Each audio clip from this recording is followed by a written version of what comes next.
Today on the Bandrew Says podcast, we'll be discussing Rupert Neve, we'll briefly talk about some Twitter news, and then I will answer a whole bunch of your audio-related questions, so go ahead and stick around. Let's start with a little bit of sad news, and that news is that this last week, Rupert Neve passed away at the age of 94. If you don't know who Rupert Neve is, he's probably one of the, if not the, most influential audio gear designer of all time. His gear has been used on pretty much every classic recording of all time. If you listen to anything from the 60s on, the majority of the most prominent and most popular music was recorded and mixed on a console by him or has used a microphone running through one of his preamps. He has shaped what we expect to hear out of music now, what we expect to hear out of recordings. And I don't want to go through a list of everything he has designed because we'll be here all day, but I thought it would be kind of nice to use a bunch of Neve gear today for this episode to pay tribute to him. And if you do want to learn a little bit more about him, I will link History of Neve, the history of Neve's company, in the episode notes, and I'll also link the press release from his company about his passing as well, if you want to read up a little bit more about him. And I guess I should share what gear I'm using. I am using one of the few mics that he had a hand in designing. This is the SE Electronics RN17, which is a small diaphragm condenser that uses a Neve transformer. Then I'm running that into a Rupert Neve Designs 500 series rack. The preamp I'm using is the R&D, Rupert Neve Designs 511, more of a modern, transparent preamp. I wanted to have a little bit of fun. I'm not using the 1073, which is one of the most cloned preamps of all time. I have a Warm Audio 1073 EQ clone right here. But after the preamp, then I'm running into a Drummer DS101 noise gate, which not done by Neve, obviously. Then we have the SSL 611 EQ. Not running that, it is bypassed at this time. Then I run into the Rupert Neve Designs 535 diode bridge compressor because I wanted more of a vintagey compressor, a bit more color, a bit more flavor to the compression that I'm getting. That's doing the majority of heavy lift in there. And lastly in the chain is the Rupert Neve Designs 543, which is another more modern, transparent style design. This is another compressor, and I'm trying not to do too much with this. This is functioning more as a limiter before running into the A to D converter. And I know this sounds crazy. This is a channel strip that I've been designing and working on picking up to make the most overkill streaming setup. And for the last couple of months, this has been my Discord rig. So absolutely insane. But I wanted to use all of this because Neve is a bit of a hero to me. I love what he has done.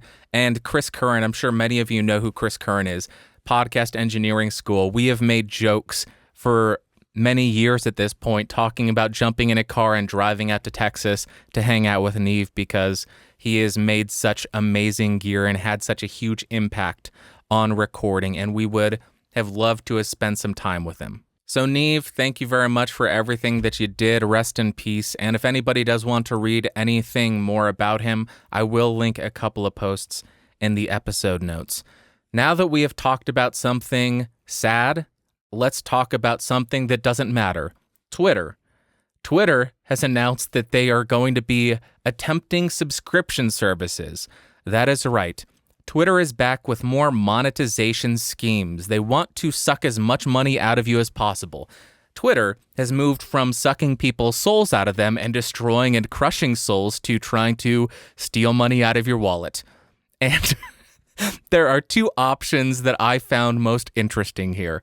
The first one is an undo send feature and a profile customization feature. As far as my thoughts on this, let's think about what the undo send button means.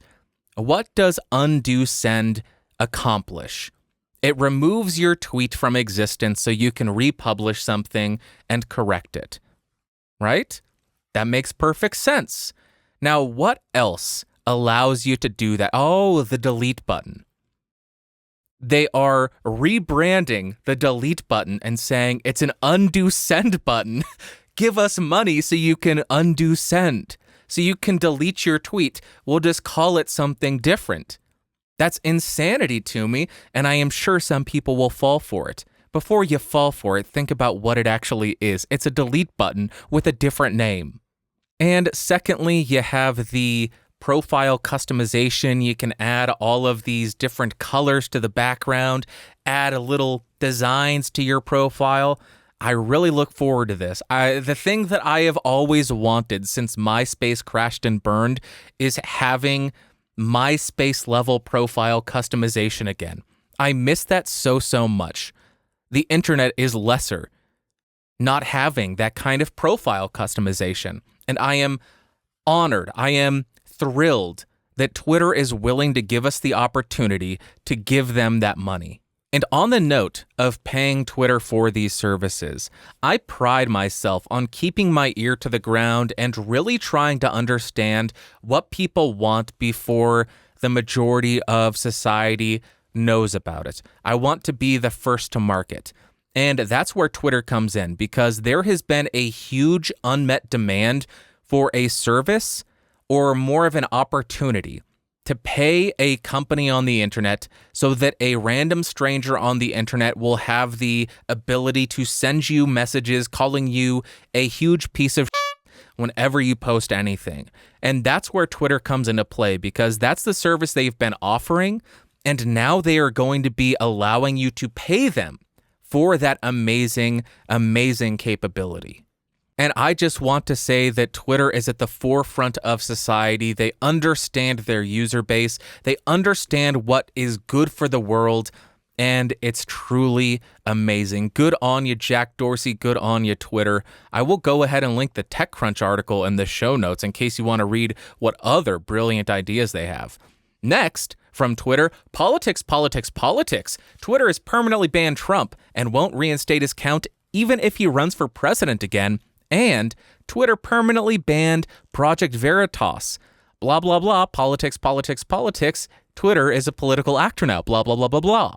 And I just want to say two things on these topics. First, I think that over the next 4 to 5 years, if the banning of politicians is not reversed and it continues, more political actors and politicians in general are banned, I think we will start to see that having access to these social media platforms begins to be viewed as in-kind contributions to politicians, and it would have to be reported. And at that time, I think it's going to be very interesting to see how it's approached, if they do have to actually report that, if they have limits on what kind of access they're able to provide, or if all of the social media companies just turn around and say, okay, we'll let everybody back on. Leave us alone now. We don't want to deal with the FEC, the Federal Election Commission. I think that's what it is. I think it'll be fascinating to watch. And secondly, I have to give Twitter props. I am so glad that they have such a strong standing against publishing non-public information, and they have adopted the stance that they will ban any account that does that. The thing that I have been wanting for years is the death of investigative journalism, i.e., the publishing of non-public information. I have thought that that was one of the biggest scourges on society, one of the worst things to ever exist. Uncovering corrupt behavior and letting the public know when politicians or corporations were behaving unethically. I thought that was one of the worst things possible, and I am so happy that a company finally has the courage to stand up and say, no more. We want our politicians corrupt. We want our corporations unethical. We want the destruction of society. I support that, Twitter. Good on you. Keep doing what you're doing. You're beautiful. And to summarize, blah, blah, blah, blah, blah, politics. Twitter knows what's best for us. Fall in line, sucker, because you don't get to think. That's it for the news. Can you tell everything that I said about Twitter was purely sarcastic in terms of my thoughts on it?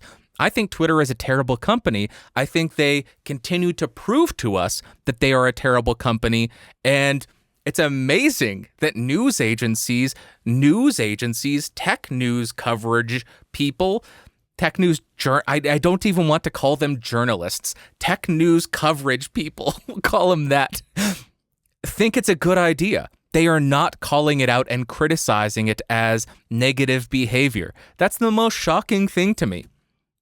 But let's jump to something a little bit more lighthearted, what you had to say. And the first comment comes from Rodney. He says, 57% of my podcast listeners come from Apple Podcast, with a tiny less than 1% coming from Spotify. Their plan helps me not. The second highest is 21% from my Buzzsprout hosted website, but that's because all of my social media pages point to my website. Rodney, first thing I want to say is good on ya. You are doing it correct by directing people to your website as opposed to a social media site, as opposed to an iTunes listing, as opposed to a Spotify listing, because that is telling people, here is where you find my content. Then if you ever get banned off Spotify, if you ever have to change anything, you can still direct people to your URL, and then you can just redirect your URL to your new website. That's the benefit of saying, hey, go check out podcastage.com. Hey, go check out bandrewsays.com or geeksrising.com or bandrewscott.com or watchcastage.com. Any of them. That's the benefit of doing that. And secondly, I am not surprised to see that Spotify makes up such a small base of your listenership. Spotify, in my opinion, has a lot of rebranding to do or retraining of their audience because the majority of people still seem to think of Spotify as a music app as opposed to a podcast or spoken word app. And until they make that change, that shift from music to spoken word, I think podcast listenership will remain somewhat limited from that app. And I wouldn't expect any kind of active or massive promotion from Spotify because they have invested a lot in a bunch of podcast content producers. They're going to promote those. And Spotify is not going to actively promote low-lifes like us. No offense, Rodney. I don't think you're a low-life. I just think that Spotify has bigger fish to fry, i.e., $100 million investments in Joe Rogan to try to make up. They got to make up that money. They're not going to promote a bunch of small podcasts that earn them $0. They got to make that 100 mil back because their investors are banging on their door probably saying, give us our money back. Note to self, don't invest $100 million in a single podcast. Seems like a bad investment. Next, we have a comment from Liowin. They say, I was going to make a joke about the furry situation, but now I got nothing. Nothing at all. Nope, I won't say that I'm being forced to type this by a 7-foot man in a unicorn suit threatening to do quote-unquote something to me with his horn. I am clearly not trying to request for help in this comment either, as doing so could result in bad things happening to me. Liowin, that is deeply concerning. I hope you get the help that you need. I am including this comment because I think it's important to have a permanent record of what Liowin was saying before the comment gets deleted by that 7-foot unicorn. And that way, if Liowin ever does disappear, then there's a record of what might have happened to him, and the police and the FBI and the furry police have a little bit of a lead there. But I also want to raise a few questions. Liowin, when I read that name the first time, I started to think, what could that be short for? It doesn't sound like a name. Your name obviously is not Liowin. I started to think, oh, it kind of reminds me of Lion-O. When? Lion-O. That's an animal, Lion-O. From, what is it, Thundercats? Lion-O. When? Right now, please. Is that what your username stands for, Liowin? I'm concerned. Maybe you're the one who was into, you're hanging out with 7-foot unicorns. Lion-O when? Right now, please? I'm sure that's what your username meant. I'm grasping at straws, and if somebody is listening to this and they did not listen to last week's episode, they are probably thinking, what the hell is this show? Is this a furry podcast? No, it's not. Let's look at another comment, this time from Will, the homeschool DJ. He says, wolves cry at the moon. Bandrew claims to cry at the moon. Therefore, Bandrew is a man in fury or furry. As I said, this is not a furry podcast, but it seems like all the comments are about furries, and I refuse to accept these slanderous claims. I will put it this way. I will ask a question. I will respond to your comment with a question. Have we ever seen will the homeschool DJ in the same room as a furry convention? Chances are we haven't. So can we be certain that one of those people under the furry outfits is not Will the homeschool DJ? I don't think we can. Just saying, Will the homeschool DJ. Maybe you're the furry. This is such a weird show. Why has it become this? SylviBot, what have you done? You've turned this into a show talking about furries, you lunatic. And on the note of SylviBot, the last comment comes from SylviBot. She says, deflecting would be exactly what an MIF agent would do, Lamau. I wanted to just do a quick troll, then my fiance got involved and added in way too much detail, but it was glorious in the end. Thanks for answering my very important question. SylviBot, I am going to come right out and say it. That second half of the comment seems like you're trying to throw us off your trail.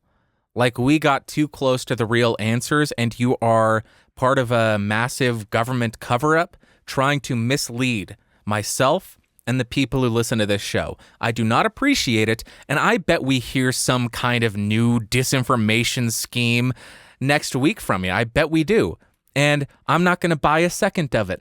I'm onto you. I'm onto you and your fiance. You try. Oh, yeah. It's just a troll. Sure. We got too close to the real answer. Sylvie, keep it up. And absolute insanity. We're going to answer the last thing here in the what you had to say. I got a couple of other audio gear retailers because that was a question. Other than Amazon, what are some good other audio gear retailers? 3 options that came up: American Musical or American Musical Supply, Zen Pro Audio, and then I don't know how I completely forgot this, Reverb.com. Reverb is a used music store online. You can buy some really cool stuff. That's where I got my SM5B from, which I still need to do a video on that, but those are 3 additional alternatives to using Amazon if you're buying audio gear online. Now, let's jump to my favorite part of the show, the Ask Bandrew segment.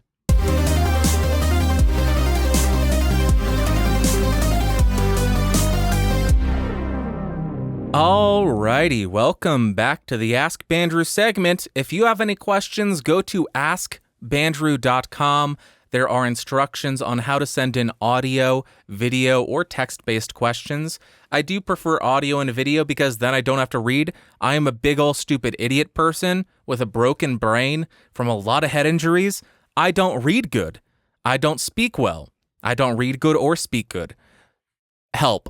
Send in audio or video. First voice submission comes from Donald Wonder, my favorite Brit, one of my favorite Brits of all time. Take it away, Donald Wonder, you wonderful, wonderful man. Hello, Governor. Bandrew Scott. It's your boy, Donald Wonder from across the pond. How you doing? Loving the content. Keep up the good work as always. I actually, before I bring up my question, I want to thank whoever recommended studio-link.de, the audio website platform, which has much higher quality than Skype.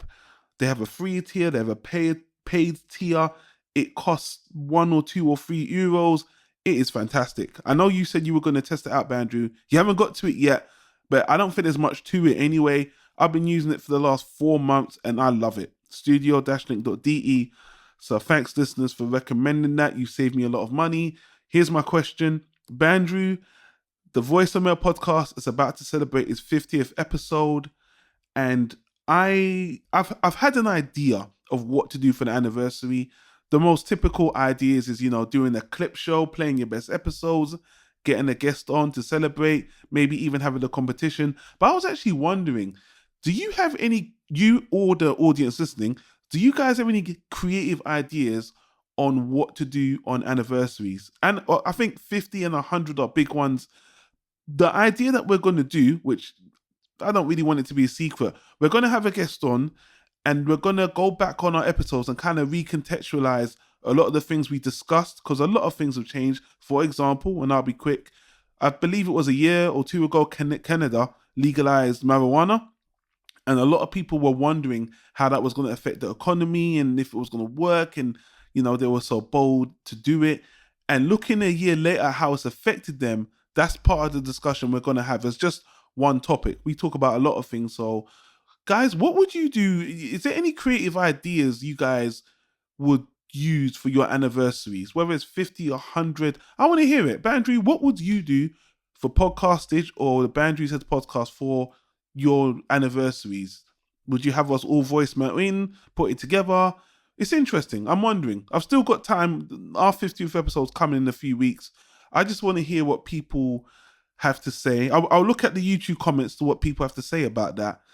And yeah, I'm really interested in how we can make our anniversaries more creative. I definitely want to get people involved, which is why we have voicemails, and which is why I love the fact that you, Bandrew, have implemented voicemails into your show as well, because I love hearing people from all walks of life having these ideas and saving money, giving tips.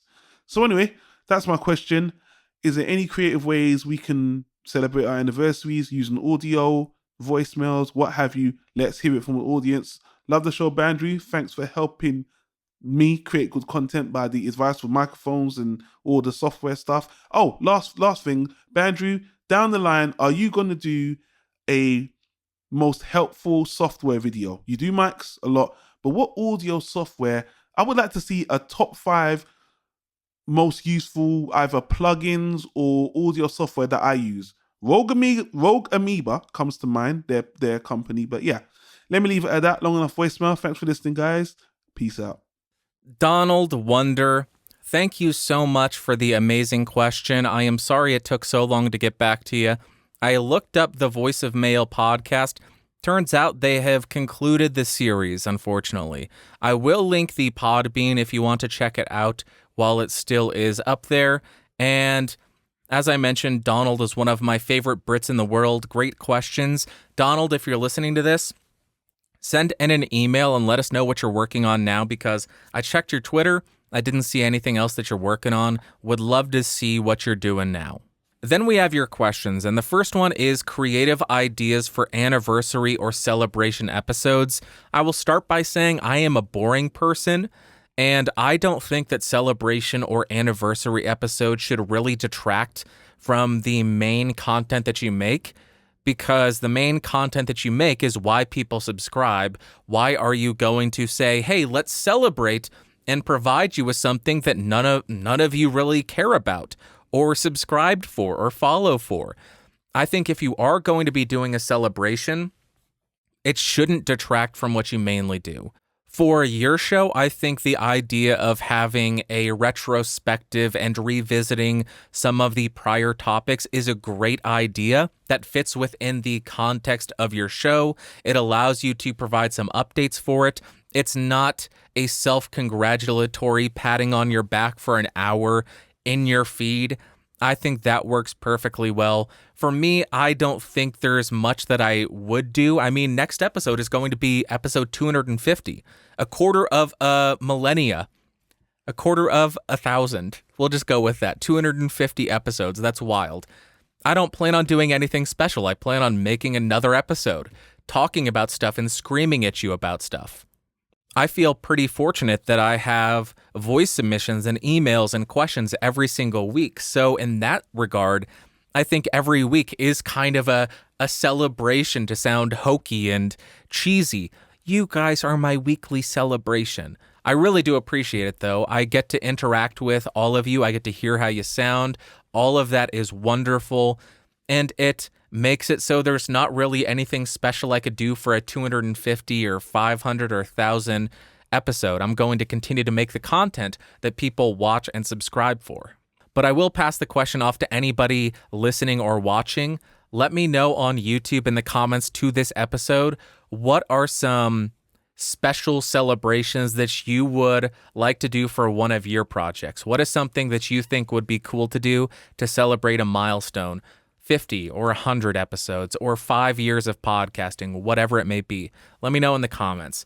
And then secondly, you ask, what would the 5 most useful pieces of software or plugins be for me? This one is kind of difficult for me because I do use a lot of different plugins. I had to pare it down and I am cheating in a couple areas here. First up, as you mentioned, Rogue Amoeba. There are two pieces of software that take number 1 and number 2 for me. First, Audio Hijack. I use that to record every single podcast episode and my reviews. Simple, straightforward, no buffer size issues, no nothing, just clean recording, works every single time. Secondly, from Rogue Amoeba is Loopback Audio. That is an actual easy to use and functional alternative to something like, Voicemeeter Banana on Windows or Soundflower 64, which I think Rogue Amoeba bought out. But it is a routing software, so you can route any application's audio or any audio inputs to anything else. You can create new aggregate devices. You can have a Skype input that is your audio interface. It is a Zoom call. It is YouTube. It is Spotify. All 4 of those sound sources running into your Zoom call or into your Skype call, whatever it is. It is one of the most powerful and useful tools for me, and I love it. Next, we have Isotope RX7, which is a fixer. What do they call it? A repair suite. It is amazing what this thing does. I was helping somebody out and they sent me clipping audio. I ran it through the RX7 declipper and it fixed it up quite nicely. I love it. I love the deplosive, the de-reverb, de-noise, voice de-noise, all of it. Super powerful and super useful. And the last 2 that I have, FabFilter Pro DS. I love this de-esser. It is one of the greatest plugins that I have. If there is any kind of sibilance in my podcast, it will tame it, it will clean it up, everything will work well. And lastly, here is where I'm cheating. I am saying Universal Audio Console. That is the system that I use to run all of the plugins for the Universal Audio ecosystem, the LA2A, which is one of my main plugins, any of the bus compressors that I use, any kind of EQ. I love Universal Audio plugins, and that is my 5th plugin. Thank you again, Donald Wonder, for the amazing question. Sorry it took so long to get back to you. And let us know what you're working on now, and listen to the end of the show because there is a special surprise from Donald Wonder, the absolute mad lad. I love this dude. Okay, we have another submission. This time it is a text-based question from Park. They say, "Hi Bandrew, Park here. I was wondering if you could clear something out for me regarding gain level for different scenarios. I am just very new to the content creation community, and I'm still kind of confused to what is the right or at least optimal gain level for the following scenes. 1. Voice recording for online tutorial purposes before processing.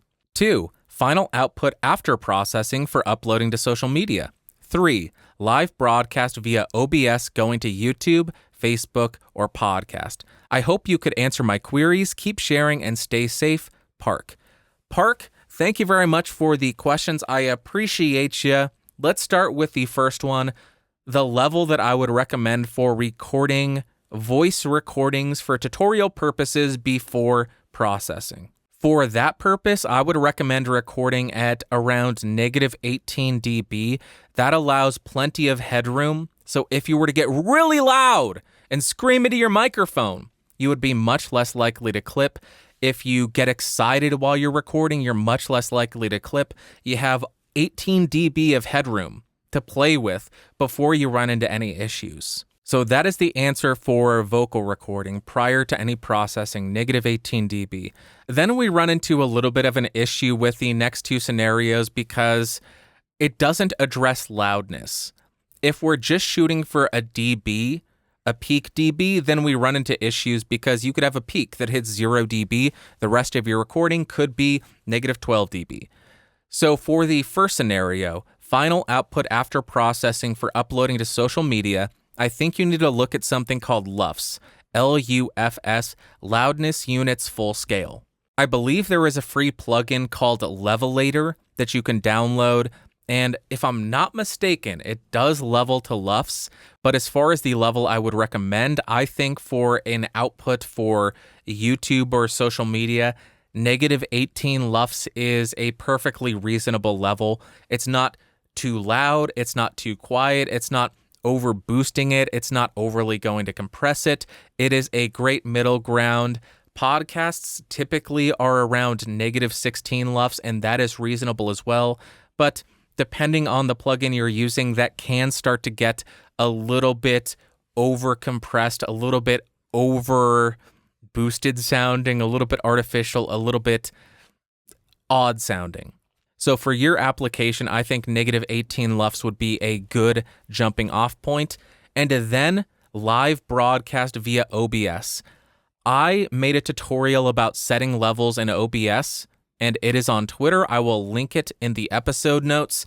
There is a whole process of setting to negative 18 and then adding compression, limiters, gain to get up to a reasonable level without running into the issue of clipping your analog to digital converters. So I will link that in the episode notes and check that out. It's a short video because Twitter is limited to 2 minutes and 20 seconds, but that should help you in terms of setting up your OBS for a live stream.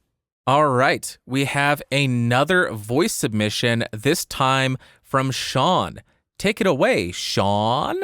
Hey Bandrew, my name is Sean. I originally bought the 2nd Gen Scarlett Studio bundle back in 2017 for streaming and recording YouTube videos, but recently I sold my Scarlett Solo to buy a Yamaha MG10 XU so I can equalize audio while streaming. My question is, what are your thoughts on the Yamaha MG10 XU? And if I were to upgrade my Scarlett CM25, what microphone would you recommend within the $100 to $250 range? Also, if you wouldn't mind giving me some feedback on how I did with the equalization during this recording, I would really appreciate it. Thank you. Alrighty, the question is recommendations for upgrade paths from the Focusrite CM25 within the $100 to $250 price point.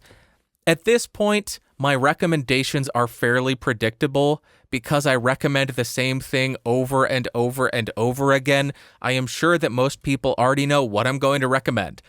If you're looking for a condenser microphone, Neat King B around $130 or the Neat Worker B at around $90 if you can find either of those. King B is currently out of production. They're releasing a new version shortly. And I believe the Worker B is still in production, and at $90, that thing is outstanding. If you want to jump up a little bit more in price, the Lewitt LCT 240, personally not my favorite because it's a bit brighter, a bit more airy, a bit more top-heavy than I personally enjoy. But if that's the sound that you're looking for, a great bright mic, Lewitt does outstanding work. And the last option for condensers would be the Rode NT1 for around $250, $270 if you get the shock mount, $220 if you omit the shock mount and just get a regular stand, a firm microphone stand. That's the option for condensers. For dynamics, there's really one that I'm going to recommend because it's one of my all-time favorites, the SE Electronics SE V7. That microphone is absolutely outstanding, beautiful, relatively neutral for a handheld dynamic, super cardioid, so a bit better at rejecting ambient noise in an untreated space. Just an all-around, incredible sounding microphone. You could also go SM58, classic for a reason. What is it? Why can't I think of the name? Sennheiser. Oh my gosh. I just had a complete aneurysm. A Sennheiser E835. That is incredibly popular. A bit brighter of a dynamic microphone. Or I think those are the three that I would recommend at the $100 price point. All great options. $250. You could go Rode Procaster at around $225, $230. Outstanding sound.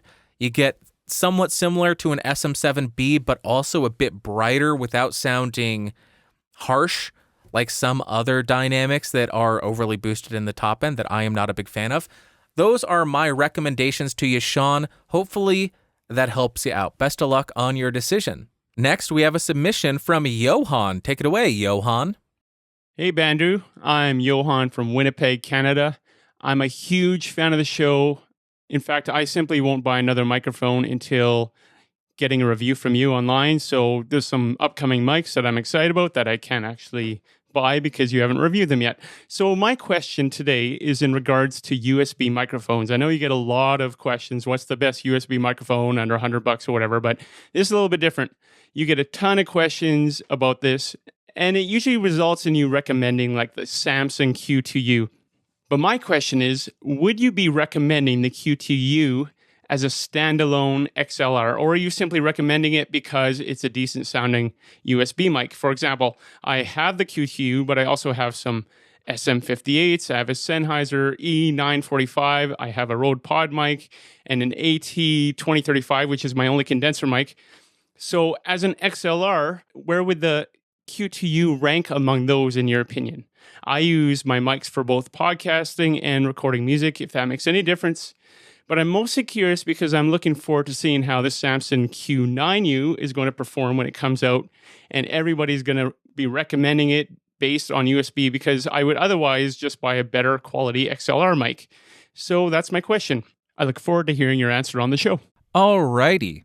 I will be honest with you, I did not want to pull out a bunch of microphones and do a test for you, but I'm doing it anyways, mainly because I need to justify having all this gear.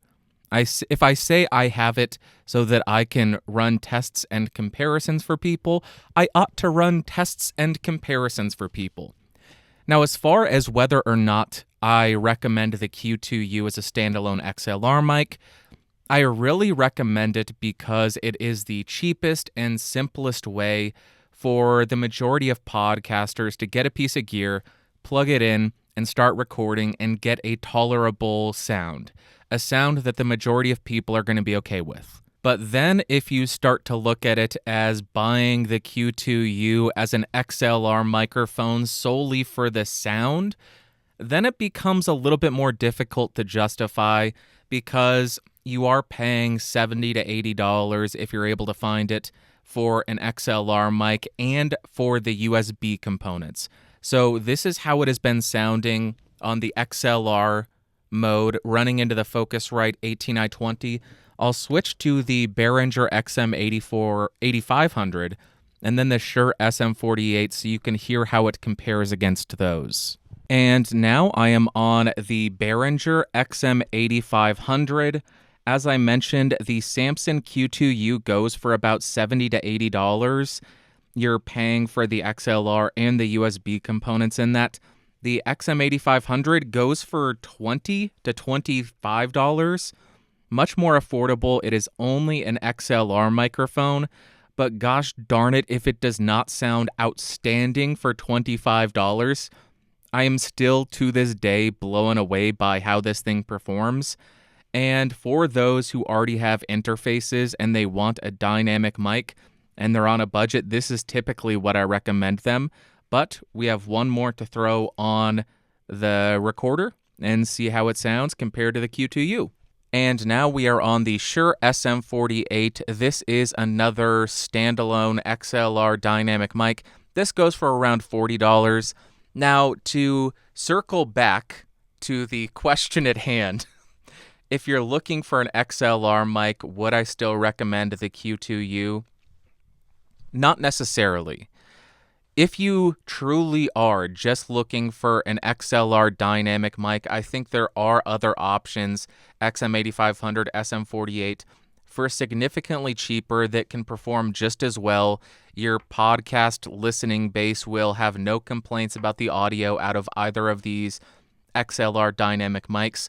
But if at any point you think you might want to have an XLR dynamic mic that you also use to travel with, that's when I think the Q2u comes into play. Because it does have that XLR output, you can use it in your studio at home and get that good sound that you want. But then if you ever have to go on the road, you can take it and use the USB output to run to your computer and record your show. I know the guys over at Better Podcasting do that with, I believe they use the ATR 2100 XLR and USB dynamic mics, but they have it specifically for that use case, for travel.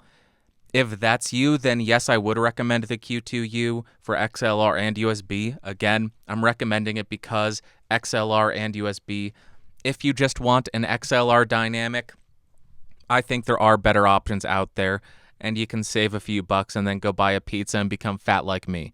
That's my recommendation for you, Johan, thank you very much for the excellent question. Let's jump to another voice submission, this time from BK, or a video submission from BK. Hi, Bandrew. I'm recording a video question for you. First things first, I would really like to thank you for all the great work you have been doing for the whole community, because I think you are the gold standard for microphone reviews and so on. I've learned a lot from watching all your videos.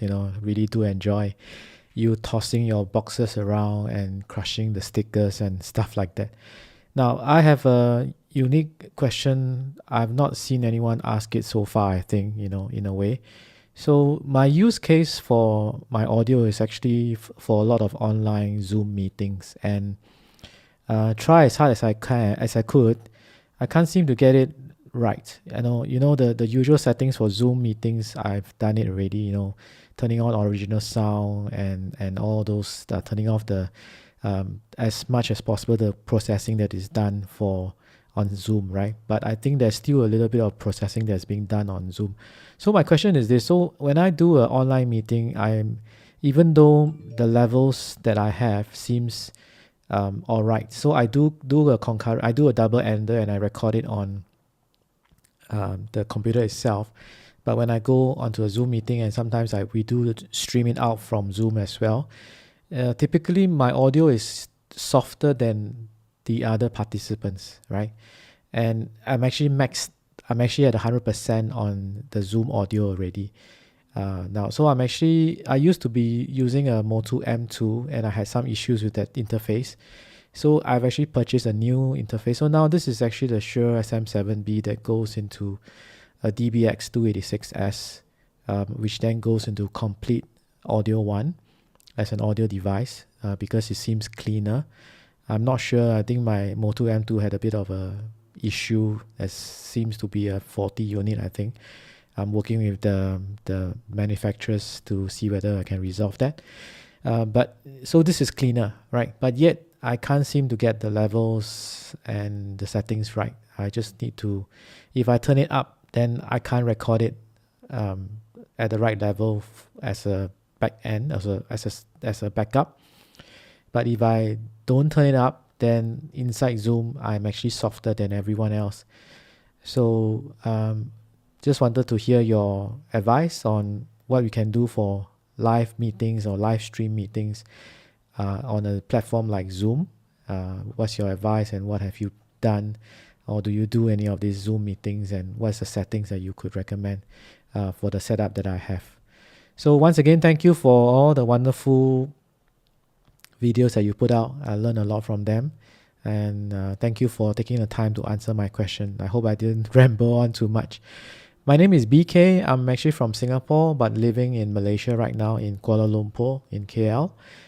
So looking forward to your answer. Bye. BK, thank you very much for the voice submission or the video submission.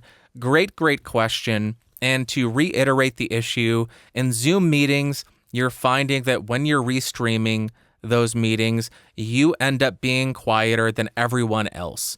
I will start by saying I have not done any Zoom meetings, so I do not know what kind of processing they do in their system. But having said that, my initial thought is if there are any other guests on the Zoom call, which there would have to be, make sure that they have all the processing turned off on their end as well, because I imagine there is still going to be some kind of leveling, some automatic gain control perhaps, that is affecting the level on their end dynamically as opposed to a static level. Make sure that's consistent. Make sure they shut off the processing as well. And also make sure the guests have consistent microphone technique, which is one of the biggest issues in terms of maintaining a consistent level. You could compress the hell out of something. Great, that could solve the problem. But the best way to solve any kind of leveling issues is to maintain good microphone technique, a consistent distance from the microphone. Make sure they speak past it so you're not popping the microphone. You don't have any huge plosives, any peaks in the audio. It is all the microphone technique that really will help improve the sound, the consistency of their levels. But if neither of those are the issue, whether it be them still having processing on or them having poor microphone technique and inconsistent distance to the microphone, here is how I am guessing your stream setup is working. I'm guessing your streaming software has two audio inputs, number one being the Zoom audio being captured and sent into your software, and secondly, your audio input, your audio interface. And the issue that I'm thinking may be causing this is something that is apparent in OBS. And that is something that stems from a principle called pan-law compensation. What that does is it ensures that you adjust the levels when everything is down mixed to a single track. The idea there is if you have two identical sound sources on their own, 0 dB on one, 0 dB on the other, you put them together, that audio source is now twice as loud, so you are going to see an increase in level in plus 6 dB. Now, where this comes into play is on OBS. If you have an audio interface that has a stereo input, which most do, channel 1 and channel 2, your audio, your microphone is going to be coming into either the left or the right-hand channel in OBS. You will have to click down mix to mono, and then you will find that your audio level decreases by 6 dB. And the reason you see that is because the coders of OBS don't know what audio source is going to be on the left and the right-hand channel. They need to automatically assume that it is an identical wave, that it is an identical sound source, so that when they are combined, if there is a plus 6 dB increase in level, it doesn't start clipping your stream. So they automatically decrease that level by 6 dB. And that is my second theory. If you're using OBS to restream those Zoom meetings, make sure that your audio interface, that you compensate for that negative 6 dB pan law compensation, because that will make you 6 dB quieter. And if your Zoom audio is already in a stereo track, then you're going to be 6 dB quieter than your Zoom guests. Check all of that stuff, and if anybody else has any suggestions on what may be causing him to be quieter than his Zoom guests, leave that information in the comments on YouTube, because as I mentioned, I have not used Zoom. I do not have Zoom installed on any of my computers. I refuse to use Zoom. I appreciate your question, BK. Hopefully that helped, but also check the comments to see if anybody else has any suggestions. And I think that's pretty much it for this week. I got no other news. I have got no other questions or emails that I'm answering this week. I do have one announcement. This last week, the Bandrew Says podcast appeared on the No Agenda stream. Holy crap. I cannot believe it. I am honored. Darren, thank you so much for including me on that. That is flattering, to say the least, because the No Agenda show is outstanding, and I am amongst great company on that stream. Thank you, Darren. I appreciate you so much. And I will say this to everybody else. Try and deplatform me. I need a vacation. Please. I need a vacation. Alrighty. That's going to wrap up for today. I hope you have an amazing Sunday, Monday, Tuesday, Wednesday, Thursday, Friday.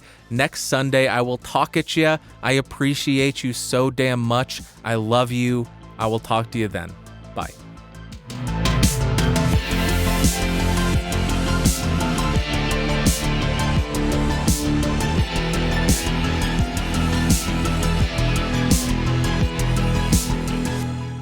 This has been a Geeks Rising production.